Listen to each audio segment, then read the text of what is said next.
As an introduction, I am Tibetan, born in Lhasa. I escaped from Tibet in 1959, followed His Holiness Dalai Lama, and then studied here in the Tibetan school. And later in 1975, I started working, and since then I've been working in the same institution for the last 38 years.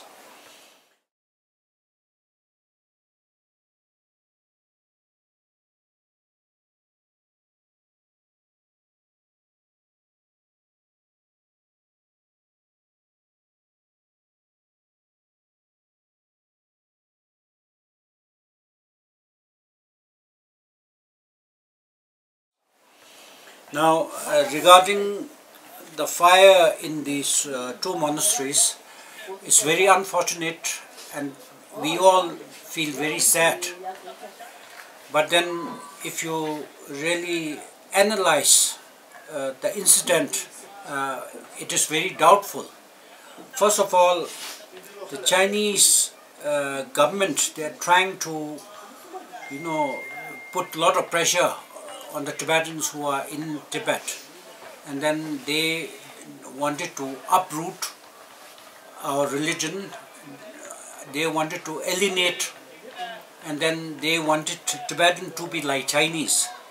The two places that you have mentioned, actually you said Yunnan and Sichuan, but then these are originally Tibetan province. We call them Kham and Amdo region, not Yunnan or Sichuan. We don't use Chinese, name for, Tibetan holy places.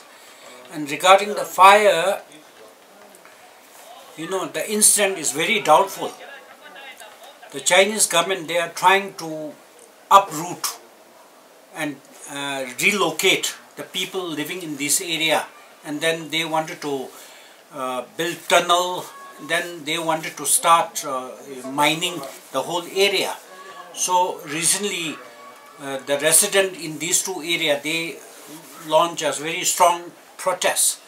So to counter that, they were putting up a lot of pressure on the local Tibetans, and then imprisoning them, and then some, putting them in the prison, some just arresting for no reason, and many are relocated from their original hometown. Many of these Tibetans in this area are nomads. So they uplifted them, cleared the area, shifted them to, other places. And then these people who are relocated, they are facing a lot of problems because their whole lifestyle is changed. No animals, and then living, suddenly living in a big city, no livelihood. It's very, very, precarious situation. And regarding the fire, I really doubt, the source. It could be a deliberate act to get rid of, this area, especially the monastery. And the Chinese government, they are very, very strict, and then they lay down certain rules which are opposite of what we believe. The Chinese, basically they don't believe in religion. They say religion is poison, whereas the Tibetans, from generation to generation, it's in our blood, it's in our thought, and then suddenly to kind of uproot them is very difficult. So this incident of fire, I think it's deliberate, but then I cannot say with certainty. But then the Chinese government, they have their their objective, there are certain things in their mind to clear the area. So this could be a way to get rid of the people and the monastery. So these monasteries, these are, the main center of our social activities and the main center of learning.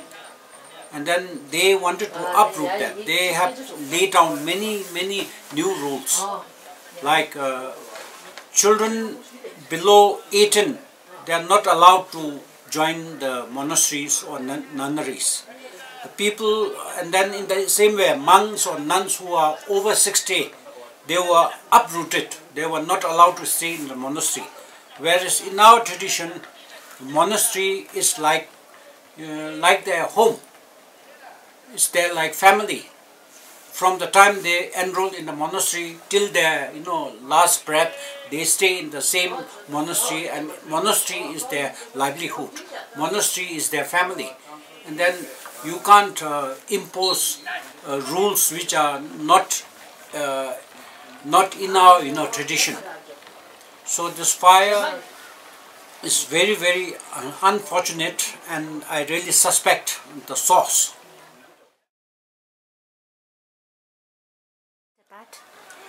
The Tibetans inside Tibet, the majority of the Tibetans are in Tibet. Only a very handful, even less than 5% of the Tibetan population were able to escape and follow His Holiness the Dalai Lama. So the majority of the Tibetans are in Tibet. So they are the main source of inspiration to us. Whatever we do it because of the their unfailing kind of spirit. Despite the fact that Chinese have been very strict, but then they risk their life, they risk everything, and then resort to so many non-violence means like self-immolation. This is actually you are hurting yourself, you are killing yourself, but at the same time you are not hurting anybody. They just do this out of desperation, as a last resort. They have been appealing to the local government, they have been appealing to the central government, to the Chinese government, but then when no one hears about their feeling, then this is the last resort. They just do it. So we get all our inspiration from the things that's been happening in Tibet, and then I would like to tell the Tibetans in Tibet that we are there. You can count on us, and then whatever is possible from our side, will go all out.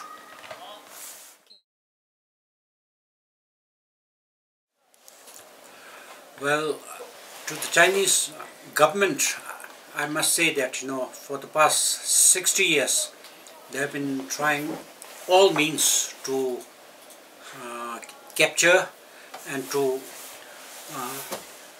pull the Tibetan on their side. They have tried all means, some through helping the Tibetans with modern amenities, building their houses, and then improving their livelihood. And then when that failed, then they resort to more violent means of putting many people under prison, and then doing a lot of physical violence to the Tibetans. So it's time that they should learn the lesson. Physically they can do anything, but then they cannot capture the spirit of Tibetans. It's still very much alive, like the one back in about 60 years ago. They were not able to capture our heart. They were not able to capture our spirit. So this they failed. And then if they do not change their outlook, if they do not change their principle, if they do not change the way they look upon the Tibetans and other minority, the things will get from bad to worse. Nothing will improve. So I would like to request the Chinese government to be more sensible, and then to understand the actual situation, and then if they wanted to earn reputation and respect in the community, in the international community, they really need to be very truthful, and then not false propaganda. To to the Chinese people, we really understand this actual situation. They are under the very hardliner and very, very strong central government, and then many things that they feel they can't express, like the Tibetans. So lately, the Chinese who are outside, the mainland China, in Europe and America, when we talk to them, and then they come out with a true feeling, and then they also feel that the Chinese government, the central government, is not listening to the people, not understanding the feeling of the people. So lately we have been trying to build communication and build association with the overseas Chinese, and the things are improving. And then there are many educated intellectual Chinese who understand our situation, and then who are supporting our cause. And to the international community, for what we are today, it's because of the support that we get from the international community. From the political point of view, many governments, because of the economic power of China, many things that they really feel in their heart, they can't express it. From the government level, there is a line of communication, controlled line of communication. But then if you talk to them individually, then again they have very strong feeling towards Tibetan cause. So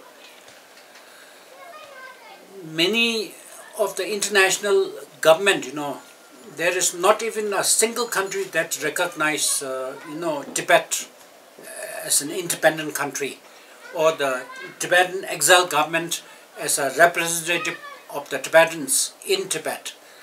But then this is because of many pressure by the Chinese government.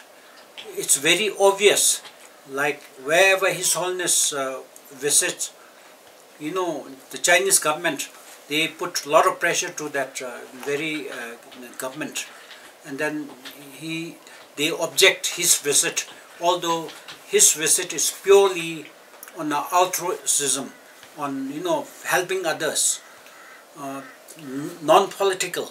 But then still they do not want His Holiness to contact and visit other countries. So to the international community, I have a strong request and plea that the situation in Tibet is very very dangerous, and then people in Tibet are suffering inhuman suffering, and then because of the desperation, they resort to getting rid of their life by burning. Like for us, even a small prick of a needle, it hurts. But then there are Tibetans, about 129 Tibetans self-immolated. And back in 1963, there's one Vietnamese monk who self-immolated, and then it got the attention of the entire world. But in Tibet, about 129 so far have self-immolated, and then there's no reaction, no humanly reaction from any part. So that kind of indifference attitude, we feel very sad. And then I hope everyone will come to their senses, and then understand the real situation, and then come forward to help solve our problem.